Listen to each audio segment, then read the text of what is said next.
Right then, colleagues, shall we make a start? And welcome to the meeting. Welcome to the members of the Older Persons Forum and other guests. We're on to page 1, which is attendance, and apologies for absence. There's one, Richard Clark, who's not well. Item 4 is minutes of the previous meeting.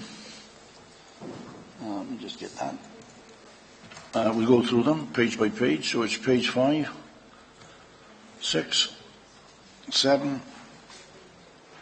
8, 9, 10, 11, 12, 13, 14, 15, 16, and 17. Somebody move the true record? Move. All agreed? Joe? Thanks so much for that. Item 5 now is an update. Well, Chief Executive is not here, but... there is. Carry on, then.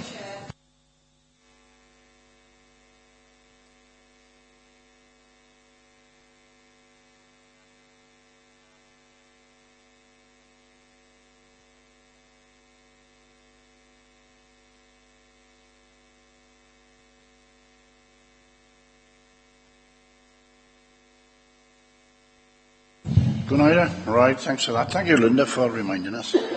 Right, sorry, go on. Linda, I'm a governor at Llantarnam Primary. Should I declare that now?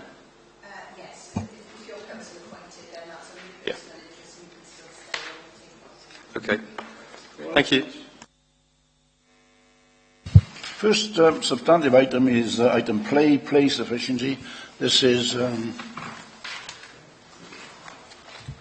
Chris, and G.H. Lawrence. So you don't mind me saying he's a good friend of mine, actually.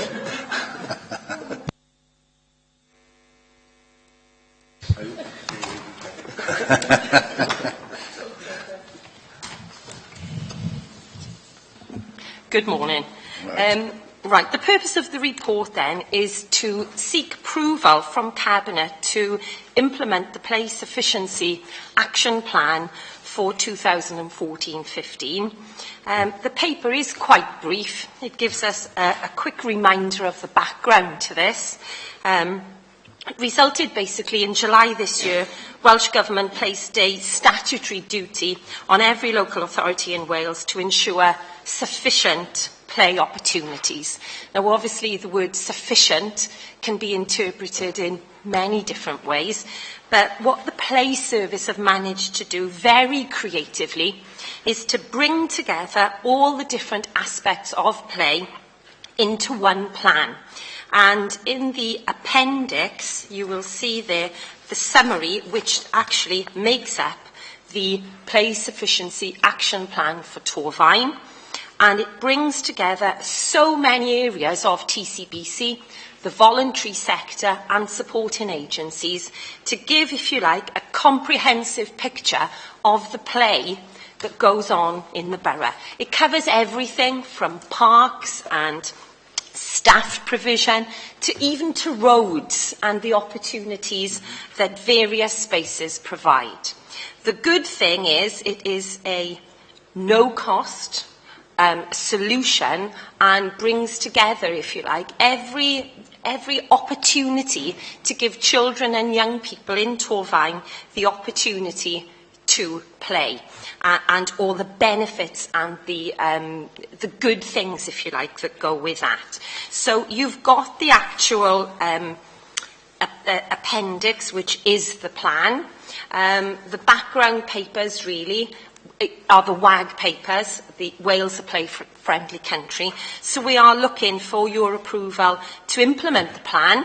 The timescale is set out in front of you, and from 2016 onwards, the idea is that the process is repeated every 3 years to ensure that sufficiency continues. We're all aware that this is set against a backdrop of very tough financial times, but we are pleased that the plan has reached this position and, you know, is there to go forward. Thank you for that, Chris. Go on now. Yeah, if I could, I'd like to ask a question about, it's not about the play service, it's about the physical playgrounds. You know, for a long time now, the local authority hasn't constructed any playgrounds, and it's been left to, like, community groups or whatever to apply for lottery funding and whatever to provide these. Now, you know, these groups have been well-intentioned, set up these things, but as time goes on and members drop out of these groups or whatever, the groups become defunct. Who then is responsible for the maintenance of these playgrounds?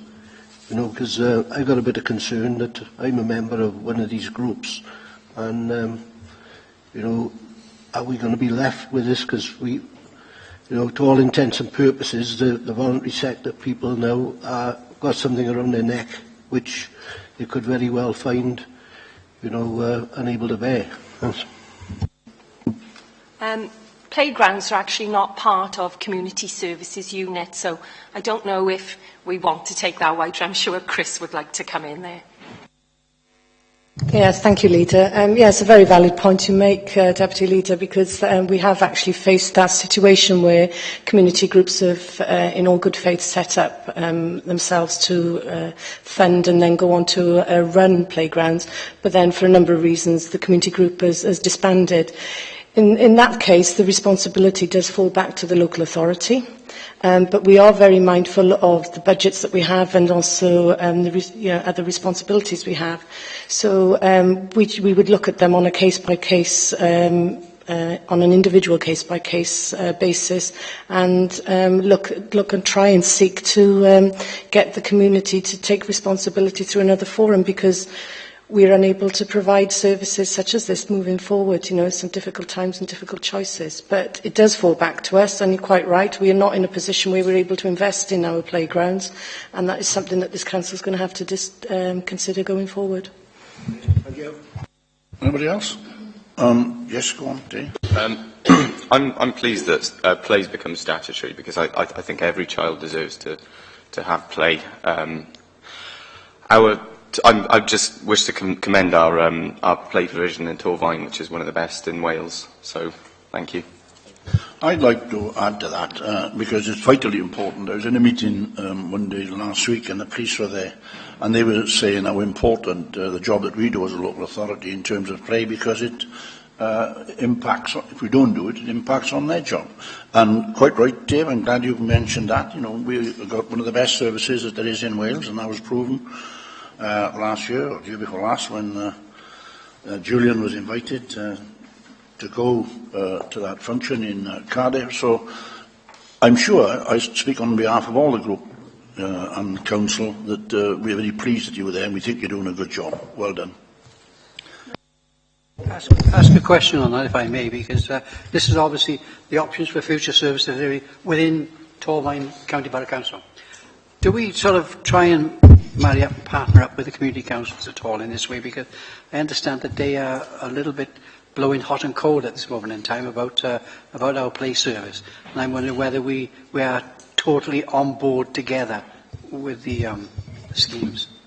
Obviously, at present, we are working very closely with the Community Council, especially Pontypool Community Council and the Cumbrian Community Council. We are offering training to their workers, because they run a separate scheme to ours throughout the summer holidays.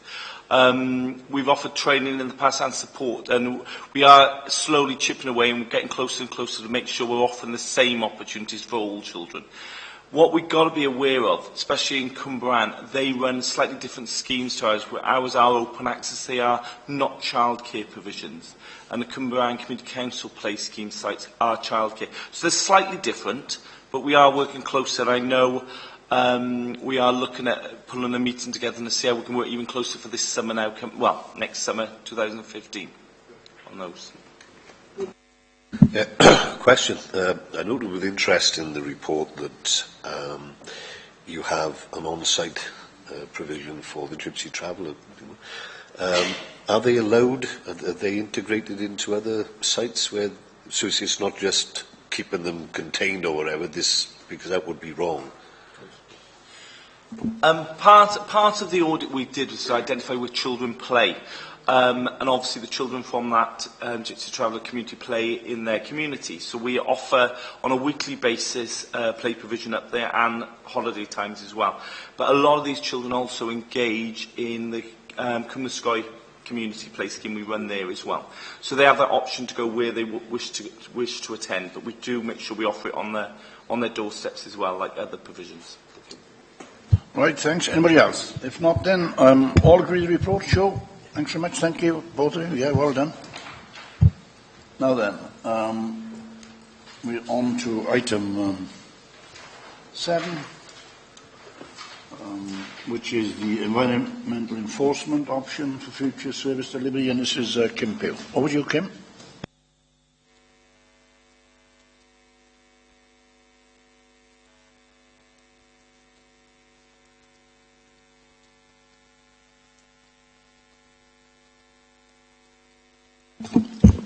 As members are aware, we've used an enforcement company to carry out environmental enforcement on behalf of Torfaen since the beginning of 2013.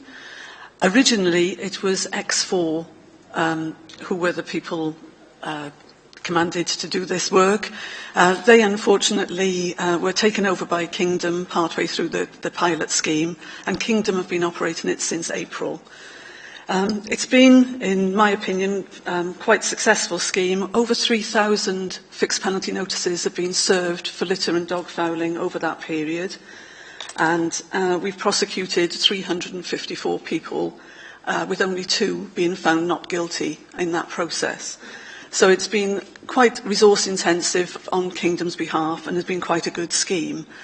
However, following a scrutiny which wanted the scheme to continue, and members deciding that it was a worthwhile scheme to continue beyond the pilot stage, we went out to tender, and the tender that has come back from Kingdom would result in the scheme no longer being cost neutral.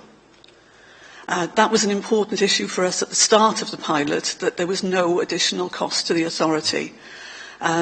We've worked out on the sums that they've given us that will cost us approximately £10,000 a year to continue with Kingdom in the way that they've proposed.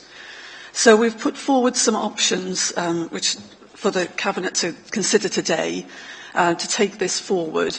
If I take you to the page which is at the end of the report, on page 57, I've put a brief page together there of the advantages and disadvantages of each of the options proposed. The option 1 is to continue with Kingdom as described by their new tender. There is a cost of approximately £10,000 to the authority of doing that, but they do, as part of that cost, provide all the enforcement officers plus administration staff to actually chase up the payments, to get the prosecution files in order and things like that. The service is liked by the police. We've had comments off the police that they actually appreciate the fact there are extra enforcement officers around, and they have actually called on those at times to actually keep an eye out for different people around town centres, things like that, and they're happy to do that. There's been a considerable impact on litter.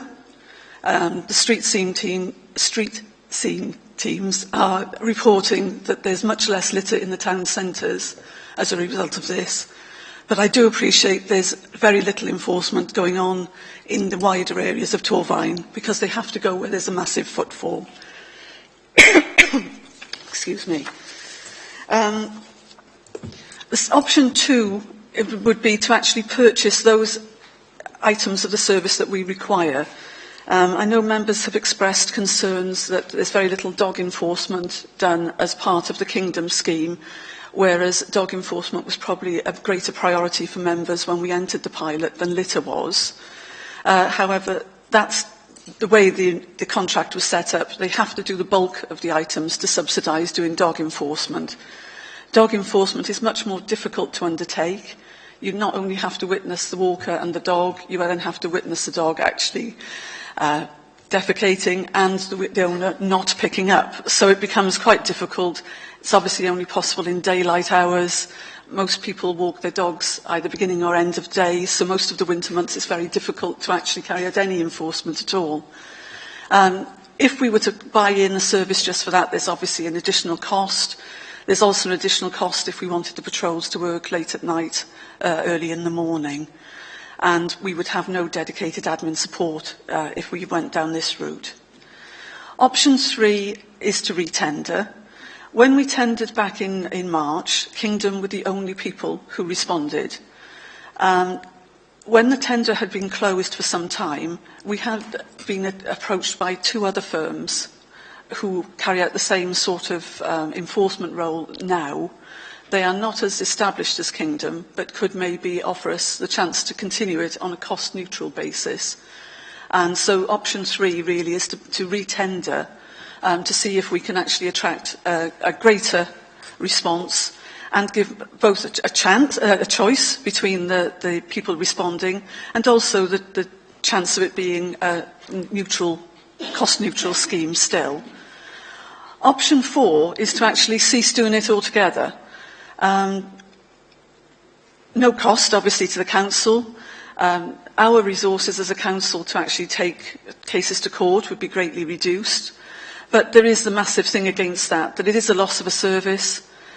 We have no other resources available in-house to carry out the service instead. We may be able to do a little bit of dog fouling enforcement, but very little. Also, we actually introduced dog control orders during the life of this scheme with the thought that Kingdom would be the main enforcers for that. We have no resources in-house to take that forward. So we'll have introduced orders which really enforcement wouldn't be that possible for. Since the report was written, Kingdom, who had been continuing on an ad hoc basis since the end of the pilot, have withdrawn their services because it's no longer economical for them to continue in the way they were. So I'll add that in as well. And really the report is to ask members, would they like to consider the 4 options which is the best way forward for the service. I personally think that the enforcement action has been a real positive. It has given the message to people that allowing your dog to foul and not pick up or dropping litter is not acceptable within Torvine. But it seems that the service may only be available at an additional cost to the authority at a time when there's considerable strain on budgets. Right, thanks for that. Any comments, John? Yeah, I'm pleased to hear you make the last comments, actually, because if we're talking about the disadvantage of just being £10,000, I mean, if we were to employ our own enforcement officers, that would cost us a great deal more than that. And as you said, so that, in my opinion, that is an advantage because we never enforced it before. It is certainly, in my opinion, been a tremendous detriment to the litter. People are aware that there may be somebody watching them dropping litter, and there has been a tremendous reduction in certain areas. So, my own personal opinion, I would certainly go for the option 1, because we need somebody out there enforcing, because a litter is a major problem at a cost of £10,000. Very little to pay, I think.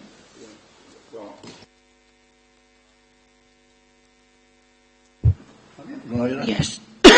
Yes, thank you, Leader, and thank you for the report, Kim. I think we all recognise the need to continue this service, and I was pleased to hear, when I watched the webcast scrutiny meeting, where all members felt it was important that we do that. I would recommend option 3, and I hope that the Cabinet will agree to that this morning. There's a major problem out there with dog litter, and with litter and dog mess, and it really is in the heart of our communities. I feel if we continue with this, if we go for item 3, and we get a new contractor in, it needs to be more out into the communities rather than around where the footfall is more. We have to address the problems in our communities. Thank you, Kim. Yeah, I'll bring you in a minute. I do understand this went to scrutiny, and the general feeling there was it was option 3 that they wanted. I would support that.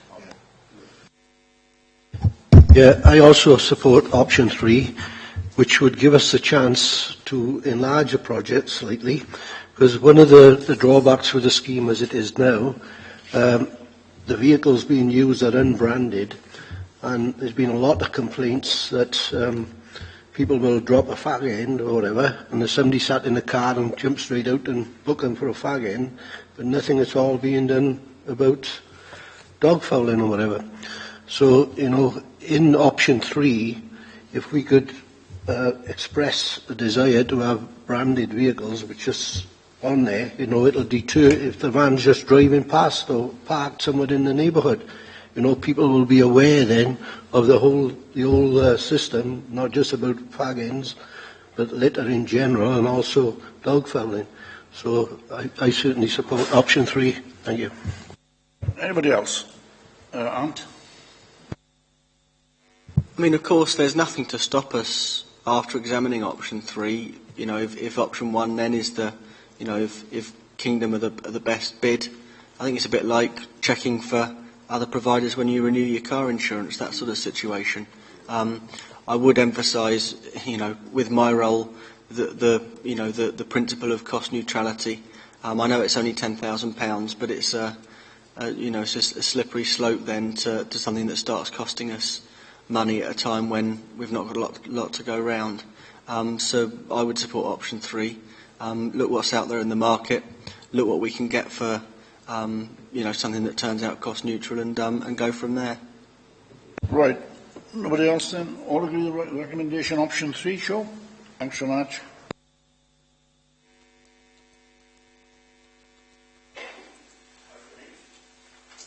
On to item 8. This is the approval of a licence policy for the administration and regulation of scrap metal. You again. You carry on. The new scrap metal regime came into force in October last year, which required scrap metal dealers and collectors to all be licensed by this authority. It was legislation that was brought in quite close to the date of implementation, and the guidance was very late in coming out. So we actually got the guidance out, got people licensed, and now we're going back to actually make sure that to make this process properly transparent for people, that there's a policy in place, excuse me, so they know what is expected of them and what their rights and regulations are. So it's merely to introduce a policy. It's been agreed as a policy across Gwent, and all the Gwent councils are actually looking to introduce policies along the same lines. Thanks for that. Any comments? Gunaida? Yes, thank you, Leader. I think going back a couple of years ago, this affected all of us right throughout the borough. I mean, we had overhead cables being stolen, drains being stolen, and really the people who were stealing it putting their lives in danger, as well as blighting our communities. So I would support the recommendation, but I would like to thank the officers for all the hard work they did last year in bringing this forward very, very quickly, and the support that they give the communities. So hopefully Cabinet will agree to the recommendations this morning. Thank you, Kim. Right, thanks for that. Any other comments? If not, all agree with the policy. Thanks so much. Thank you very much for that. We're on now then to item 9, which is the 21st Century Schools Programme. Band A, Phase 1B, proposals for new primary schools, the 3 new primary schools. Who's doing this? Come on in. Yeah, good for you. Christina.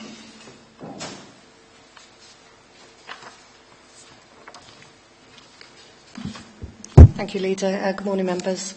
I'll be very brief in this report because it's quite succinct in itself. The purpose of this report is to seek approval from yourselves to appoint a main contractor to undertake Phase 1B of Torvine's 21st Century Schools Programme, which essentially will see the replacement of Blenheim Road Community Primary School and Lantarnham Community Primary School and Ysgol Panteg. The process that we've undertaken is using the SUSCEP framework contract, which is the South East Wales Capital Framework Agreement. And through that process, it essentially allows us to appoint contractors relatively quickly when compared with the full European procurement route. So using that route, we've engaged contractors. 5 contractors were selected under that framework contract, and 2 contractors actually submitted full detailed costings. Those submissions were evaluated on both price and quality, and basically we're seeking approval from yourselves this morning to appoint the successful tenderer, which was selected through that process. Thank you. Thank you, Chris. Right then, Dave, do you want to say anything? Or Dave, no? No. Anybody else want to make a comment? If not, then all agree the recommendation show. Thank you very much. Thank you, Chris.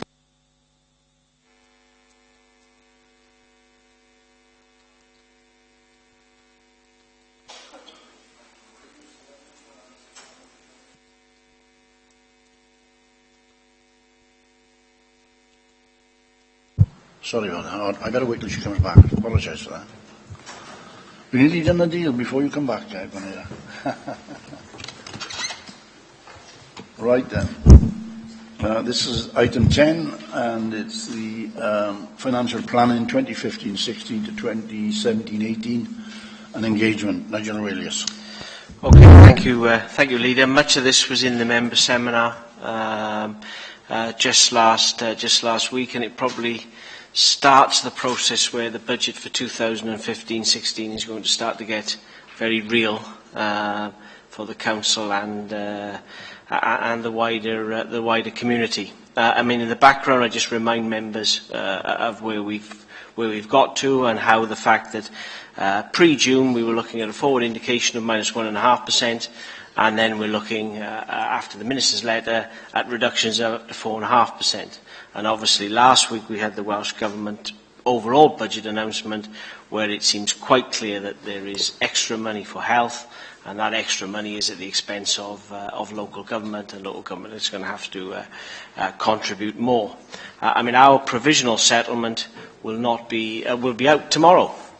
Tomorrow is the provisional settlement, when we'll know what we will be getting as a council. So that's the background. In terms of where we currently are, we gave the worst case position in July, which showed us with challenges of £38 million over 3 years, or £16.5 million if you just look at the Welsh Government grant. And if you remember, we had that table which showed if you protect schools and if social care is protected or protects itself, that's falling on a much narrower band of services, totalling only 51 million. So in 5.1, I think our reduction is likely to be in the range of 3.5 to 4.5. Obviously, tomorrow afternoon we'll know whether that's right or wrong. Whatever the headline reduction is, Torfaen is likely to lose up to probably 0.5% due to formula and data changes. The biggest element of that is pupil numbers. Our pupil numbers are falling considerably. So in the overall table, you'll see a big swing to Cardiff, and slightly smaller but still big swing to Newport, away from authorities such as ourselves. So we need to be mindful of that in terms of the headline indication. At the moment, it's unclear whether there'll be any floor mechanism, and I suppose until we know the overall announcement, we won't know that. This time last year, if you remember, there was a number of corporate proposals which helped the overall budget mitigation. Obviously, we're looking at what the possibility is of those types of things again, and I list there in 5.2 the types of things we're looking at. When I bring the council tax base report in November, I will be recommending that you increase the assumed collection rate, which doesn't actually give any more actual money, but what it does is it brings that money into the budget. I'm looking at the council tax support or benefit numbers, and they show some scope to decrease the budget there. I'll be challenging you on council tax and whether you want to go beyond the medium-term financial planning assumptions. The council tax base will undoubtedly increase, and I'll be looking at some of the assumed pressures that are currently in the estimates and whether we should adjust them in relation to pay, pensions and energy. None of those will be without risk, but that's the territory we're in. We've got to try and make this as manageable as possible. We've asked all services to identify reductions of up to 10% over 3 years, and all services have done that, and we're currently working through that and looking to risk assess those. But it contains the full suite of, going from stopping things, new models of provision, more salami slicing, and greater efficiency. So, in terms of what we're doing now, we're going to work up those corporate measures, and we're going to work through all of the savings measures that services have put forward, primarily focusing on 2015-16, because at the moment I really don't know what the worst case is going to be for 16-17 and 17-18. I'm hoping there'll be some forward indication tomorrow in what we get out on the provisional settlement. If not, we've got to try and make some sense of it. There's a PDF tomorrow, and then there'll be further PDF and cabinet engagement. In terms of the second part of the report, it's around communication and engagement, and it lays out how we want to try and engage the community, perhaps a little wider than we've done in the past, and using the What Matters to You that's already branded. And part of it is to increase the knowledge of the Council's budget process, but also the challenges that you as members are facing, in these difficult times and these difficult decisions. And the section lays out how we're going about it, what we're targeting. But the thing to bring out is there are 3 roadshows diaried in for the 21st, 22nd and 23rd of October, one in Blenavon, one in Cwmbran and one in Pontypool. They're going to be facilitated sessions. They're going to use the budget simulator as a prompt, and they're going to be asking those questions that are there. And asking people to think, what do they think the future is for Torfaen? How could we do things differently? How could we be more efficient? But it'll also, I think by using the simulator, it will just show how difficult it is just to make decisions around the actual WAG reduction if you ignore the pressures we're facing. Last part of the report shows some indicative timelines, which we've talked through. Obviously, at the moment, joint scrutiny is diaried in for the 19th of November, and that's when we go through the list of mitigations that we're hoping will balance 15-16, and there are the recommendations that you note the current outlook and progress, approach to communication and engagement, and the immediate timeline. Thank you, Nigel. Ant? Anthony Hunt, actually, not Ant. Don't worry, I've been called worse. Just like to thank again Nigel and his team for the work they do, both for their technical proficiency and also for the tone they set for the budget as a whole. I think it's vital that we continue to approach the budget as a team, as a group, and not retreat into silos. That's important every year, I think, but certainly when we face the scale of challenge that we do, I think it's vital. Nigel outlined very well the figures, and I'm not going to repeat what he said, but just to say that a 4.5% reduction equates to £6 million less cash to run public services, and that's something that will have real consequences for I think the very viability of local services across Wales as we go forward. It's not just something that can be dealt with by trimming at the edges. It's got real consequences. And I say across Wales for a reason. I think sometimes it can be painted in this chamber and maybe outside as well that this is a problem that Torfaen is facing.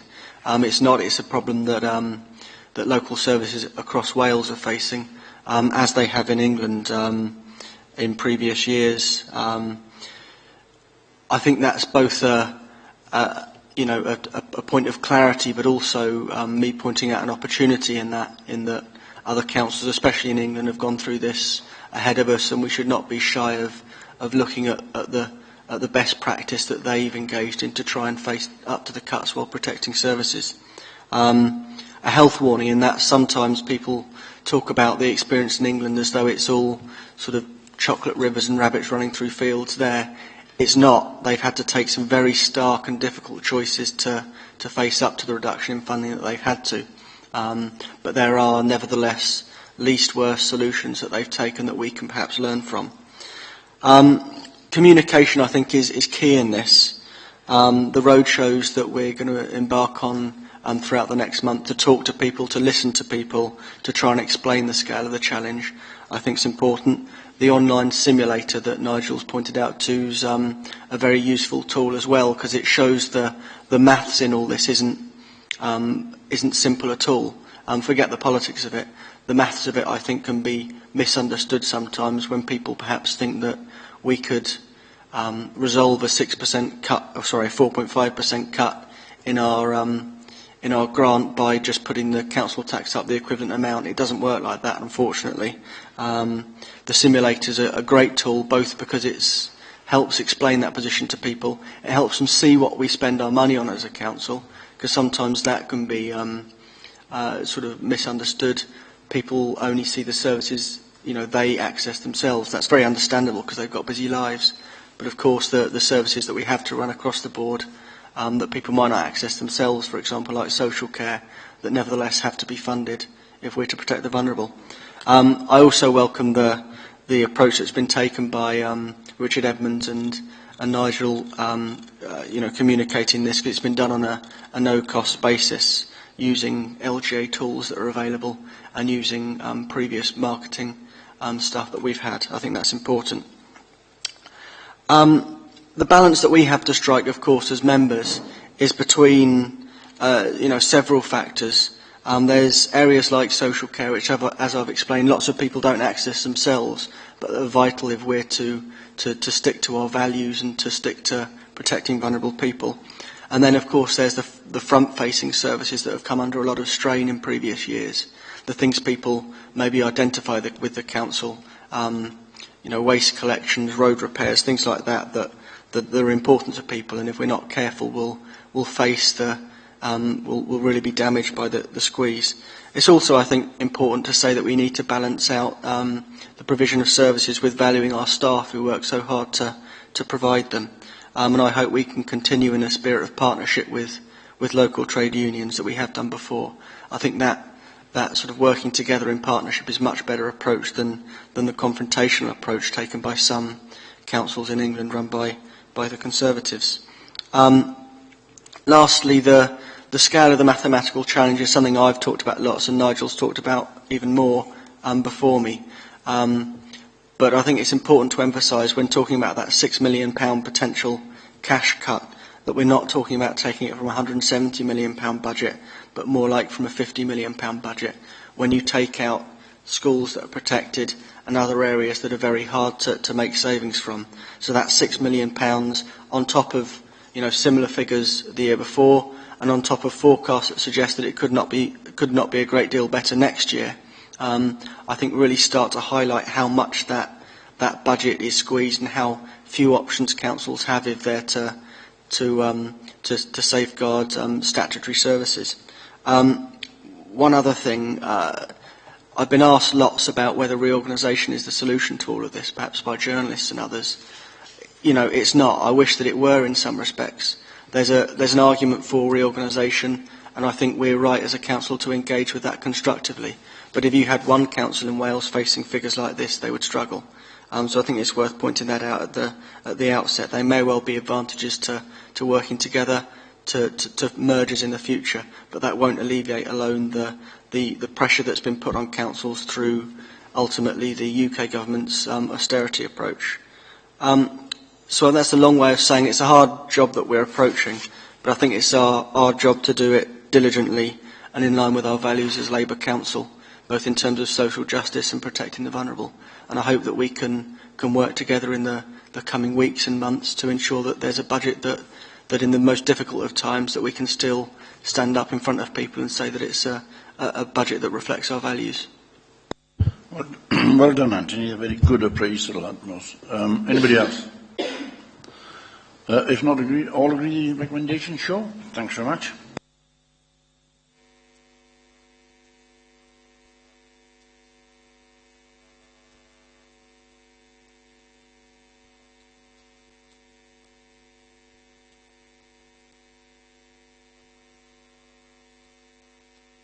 Thank you, Leader. As you said, this report is to seek approval to formally agree new governance arrangements for the Education Achievement Service.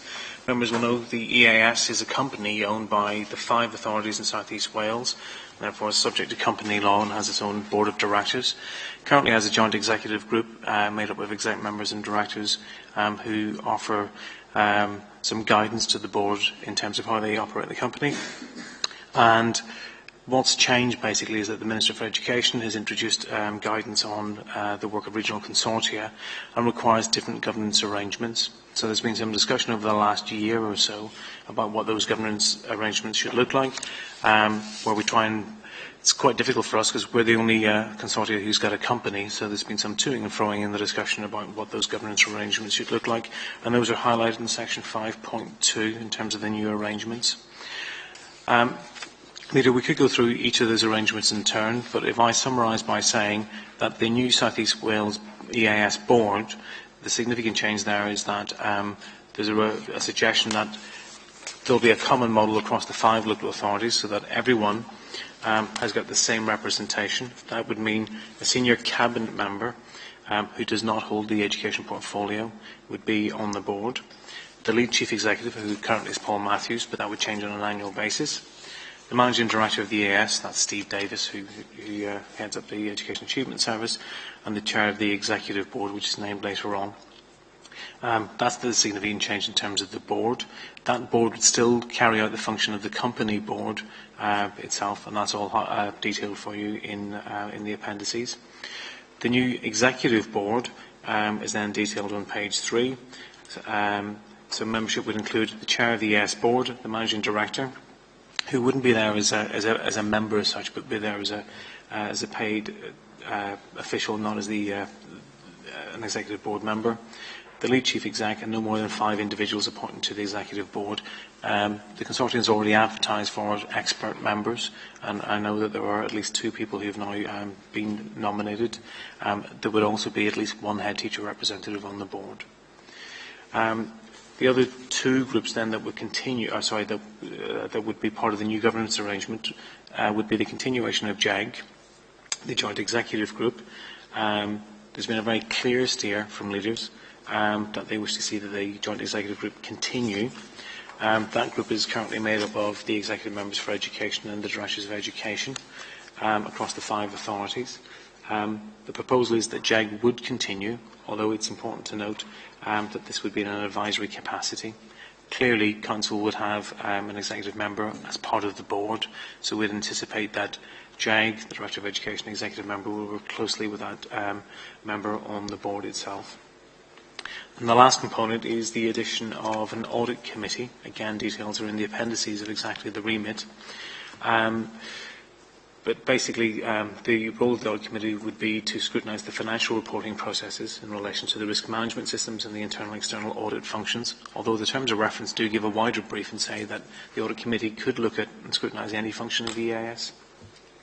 And it's anticipated that all scrutiny boards, scrutiny committees across the 5 authorities would nominate 2 members to join that audit function.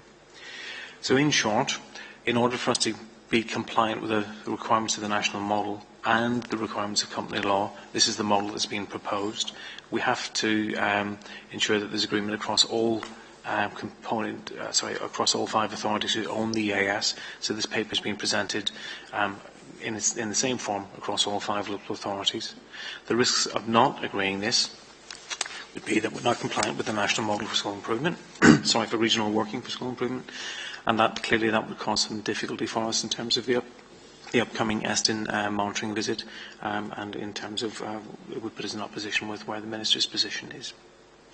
Right, thank you for that, Dermot. Do you want to say something, Dave, or are you okay?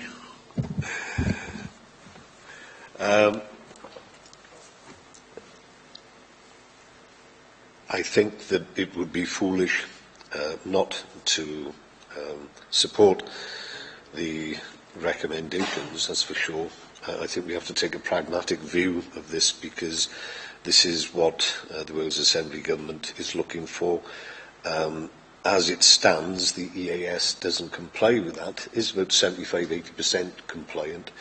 But clearly the Wales Assembly Government are going to be happy with that, so we have to get 100% compliance. The difficulty that we have is that there are, as Dermot has suggested, there are 5 member authorities to the current configuration of the EAS, and we all need to be singing from the same hymn sheet. I think it would be daft in the extreme for any one of us to jump ship, because that would create all sorts of problems, some of them pretty insurmountable. So I would recommend this. There are certain elements of it that I believe need tweaking, but I think that we are best placed to tweak those subsequent to this arrangement going forward, because I think there is some scope in that. I was a little bit concerned with the timelines on this, because it seemed to be being pushed through with some haste. But the truth of it is, if we don't sign up to this, we will be making a rod for our own backs. And as a consequence of that, I would certainly recommend that we support this, and thank Dermot for clarifying the situation, because it is a difficult set of proposals, that's for sure. Right, thanks for that. Part of this, Dermot, is we were successful in the beginning, weren't we? We were the first off the mark, and so consequently we had set a terms up, and now the others have come in behind with a better one, and we're adjusting, basically. If I could comment on that, it's been likened to a sprint versus a marathon. The EAS came out of the starting blocks pretty quickly and astounded everybody, and I think that they earned some justifiable praise. They had some criticisms as well, but now everybody else is catching up, and I think the Wales Assembly Government has taken cognizance of this and started to think about having a national framework within which to operate these kind of systems, and I think that that is a good idea. But you're absolutely right. What we are experiencing now in terms of having to tweak and rejig some of our systems is a consequence of the success that we had very early on and very quickly. Yeah. Anybody else? If not, all agree the recommendation, sure. Thanks very much. Thank you, Dermot. Now to the last item on the agenda, and this is market position statement. And this is Sue Evans. Over to you, Sue. Okay, thank you, Leader. Thank you, members. Just to set this in context, Welsh Government require all local authorities in Wales to develop market position statements. And what they aim to do is to outline the service direction for both adults and children, but try to set a strategic framework for us when we're looking at individual children, families and adults' needs, and see where we can aggregate that up to commission services on a wider basis, because obviously you achieve more efficiency if you collaborate. The other thing we're doing, although these are written from a Torfaen perspective, we will look across our neighbouring local authorities, both on the Greater Gwent area but also on the South East Wales area, to see if there are common services that may benefit from a collaborative commissioning approach. So as well as developing our own strategic direction, what would we like to see, we're seeing where there may be economies of scale. And by setting that out in a market position statement, it enables providers, both in the independent and the third sector, and possibly role for new and upcoming social enterprises, to see what is the service direction we are aiming for. And if I highlight there on 3.1, one of the things that we did, over the last 10 years, we've been outsourcing most of our services. So we commissioned most of them. And whilst we were doing that, it made sense at that stage to have large block contracts, because you were transferring large chunks of business from in-house, things like dommy care or residential care, and to attract the market, it was better to parcel them up into fairly large blocks. So they served us well, during that time. What we are moving towards, though, is being much more amenable to trying to encourage people to have individual choice about the way they have their care and social care and support met. So we want to try and move away from large block contracts that are the same for everybody and that therefore limit choice, and see if we can start to convert some of our service delivery into smaller element that gives more scope for smaller providers, local providers, to also enter the market. So there's a double advantage there. You haven't put all your eggs in one basket. You're more flexible in terms of adapting to individual people's needs, but you're still trying to create that economy of scale by setting out your service direction. The other thing we've been doing over the last year is reviewing all of those contracts, and we've discovered that even where some of those contracts are good, they're not being used to full capacity. So this will give us a way of making sure that we don't have any voids in services, because once you have a block contract, obviously you pay whether it's used or not. So we've used this period in developing these market position statements to really look at what is it we're purchasing, are we using all of them, and even those that are pretty good and well received, we can get more out of them. The market position statements give an indication of when some services are likely to be retendered, so it will give providers an opportunity to see if they want to come forward at that time of tendering. And under 3.4, I'm highlighting there that what the new Social Service and Wellbeing Act is asking us to do, as well as encouraging smaller user-led groups, social enterprises, is make more use of direct payments, so that people, rather than having a service commissioned for them by the council, they would have the funds to do that themselves if they are eligible under our criteria. But what that also does is, by encouraging smaller providers to come into the market, and people like Age Concern that we already use, for those people who don't meet our eligibility criteria, there will be a range of services available that they would be able to purchase themselves, using some of the benefits that they have, like disability benefits, carers benefits, etc. So for those that don't meet our criteria, at least there will be provision out there that people will be able to access. Obviously, I'm highlighting at 3.5, the only way we can do this is these are our aspirations. We're trying to make them manageable and achievable, but it depends on future budget availability and increase in demand with reduced resourcing context. I'm not going to highlight any of the background there. Under 5, I've set out there some of the issues in terms of the for children and adults in particular, but I wasn't intending to go through any of those at this stage. I can't seem to move that, but we won't worry about that page. So those are the main areas. I guess take you to section 11, the conclusion and summary.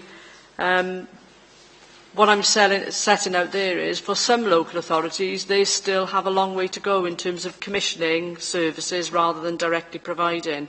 We've been on this journey for the last 10 years, so we're well in advance. That's positive. The downside is where some of those other local authorities are now making efficiencies through doing that in terms of the difficult financial situation we're in. We've already done that. So it's it's more difficult for us in Torfaen to try and take some of those efficiencies out that others are now able to do by outsourcing services. So the right thing to do, and it puts us ahead of the game. It just means that trying to make savings now is even more difficult. And at 11.3, I'm highlighting there that what we are, our service direction is about enabling and protecting, so that we give short-term intervention where that's needed for some people to get them back on their feet, maximise their independence, so they don't always constantly rely on us being there all the time. So it's about getting them much more independent. So my recommendation is for you to note the methodology, and we've used Institute of Public Care, part of Oxford Brookes University. We've used some of their methodology and advice to develop the market position statements. I'm looking for you to endorse those so that we can publish them on the Council's website. Happy to take any questions. Thank you, Sue. Any questions, Sue? No? Oh, sorry, go on, Ant. Just to welcome the fact that the contracts being broken down into smaller ones enables local firms to compete more equally with larger ones. I think that's good for local employment. It's also good for the delivery of the service. Good. Anybody else? If not, all agree the recommendation, show. Thanks very much. Thank you very much, Sue. That being the last item, I'll close the meeting.